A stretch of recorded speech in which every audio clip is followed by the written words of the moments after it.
Celebramos hoy la fiesta del apóstol Santiago, que es un santo muy conocido, sobre todo a partir del origen de las peregrinaciones en la temprana Edad Media para la tumba de los apóstoles. La tumba de Santiago en segundo lugar, Jerusalén en tercer lugar, después Roma y también María Magdalena en el sur de Francia fueron los lugares de peregrinación que tenían que ver mucho con las raíces de Jesús. También en el sentido propio de apóstoles que tiene Santiago, Pedro, por supuesto, y también en el sentido figurado de apóstol de María Magdalena, porque la palabra apóstol quiere decir enviado, y María Magdalena es enviada a anunciar precisamente a los apóstoles la resurrección de Jesús, el misterio más principal de la fe. Y esta fiesta me resulta entrañable porque, bueno, antes de venir a esta parroquia fui párroco de Santiago Apóstol de Valentín Alsina.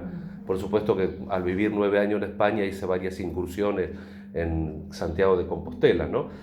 Pero también digo que es una fiesta entrañable desde el punto de vista de la palabra de Dios, porque nos muestra, digamos así, a personas totalmente humanas.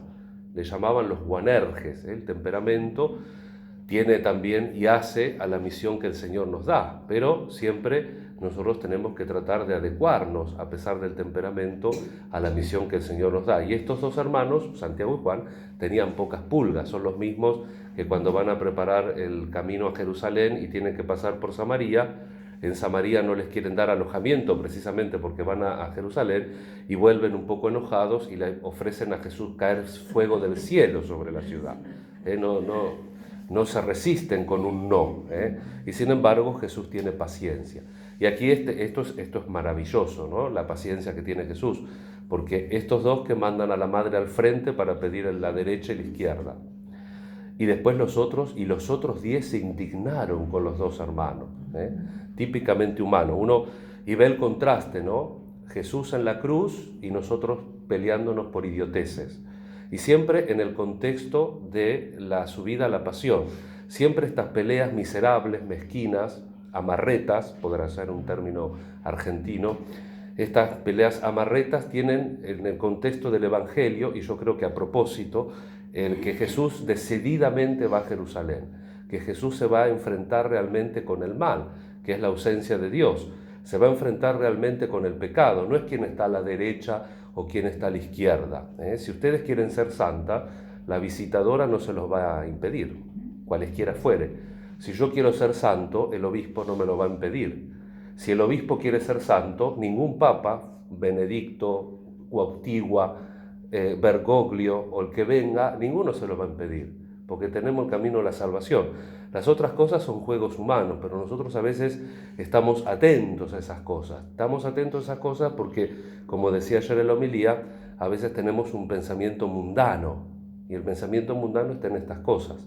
Y Jesús, sin recriminar esto, porque es de la naturaleza y la cabra al monte tira, sin embargo, él constantemente enseña. El que quiera ser el primero, estos porque son unos desfachatados y me piden la derecha y la izquierda, no saben lo que hacen, pero los otros también porque se indignan. Esto pasa entre los que quieren ser poderosos, secundum carnem, diría después San Pablo, según la carne. El que quiere ser en el reino el primero debe hacerse el servidor de todos, esclavo. Una palabra que me gusta a mí, que ustedes la tienen, sirviente. Tenemos que ser sirvientes, porque Jesús vino a servir y no a ser servido. Pero no un sirviente actor, sino que tenemos que ser un sirviente natural. Tenemos que hacer que el servicio salga como el hábito, como la hermana que maneja. No tiene que estar pensando, ahora levanto el pie izquierdo, ahora aprieto el pie derecho, ahora pongo sino que sale todo junto. Usted se sube al auto y eso sale todo junto. A mí no, porque estoy aprendiendo, soy un eterno aprendiz. No terminé de aprender. Entonces, cada vez que intento es esto, ¿no? Cada cosa, cada movimiento. Y el servicio tiene que salir también de nosotros espontáneamente. Tenemos que hacer el hábito, la actitud de servicio, porque es la actitud precisamente de Jesús, que no vino a ser servido, sino a servir y a dar el rescate por todos. Vamos a pedir en esta fiesta del apóstol San Pablo, Santiago, lo que se pide siempre en la fiesta del apóstol, la fe, la transmisión de la fe. El apóstol es enviado. Lo importante de ser apóstoles es llevar la fe, y la fe de Jesús, no la fe que yo siento, que a mí me parece, no una fe de club, sino la fe de la Iglesia. Y con las características propias de cada uno, tenemos que siempre hacer visible esa fe, esa transmisión de la fe de la Iglesia, por la cual la palabra de Jesús se perpetúa a través de la historia. Que la Santísima Virgen, que tiene también que ver con, vieron que decía el Salmo, los que siembran con lágrimas cosechan entre cantares.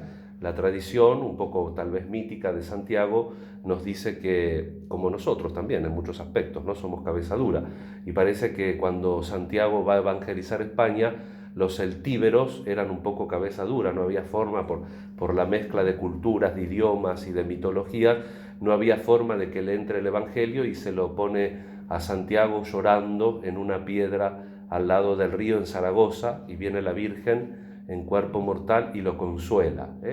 Independientemente, porque algunos creen, ahora es moderno dudar de todas las cosas de la fe. Esto es un invento piadoso. Bueno, pónganle que es un invento piadoso, pero no es una actitud de una madre consolar a un hijo desesperanzado.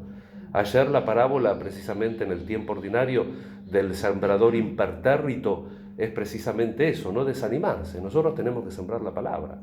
Y podemos tranquilamente pensar, independientemente de las formas y circunstancias, que la Santísima Virgen acompañó a los apóstoles de su Hijo y nos acompaña también a nosotros cuando tal vez nos desanimamos, porque tenemos que seguir sembrando la fe, porque tenemos que seguir dando testimonio de aquel que no vino a ser servido, sino a servir y dar su vida en rescate por muchos. Que tengamos esta certeza de la misión y que tengamos esta certeza de la compañía de nuestra Madre, para no desanimarnos y sembrar siempre, aunque sea llorando, porque el que siembra con lágrimas cosecha entre cantares. Que así sea.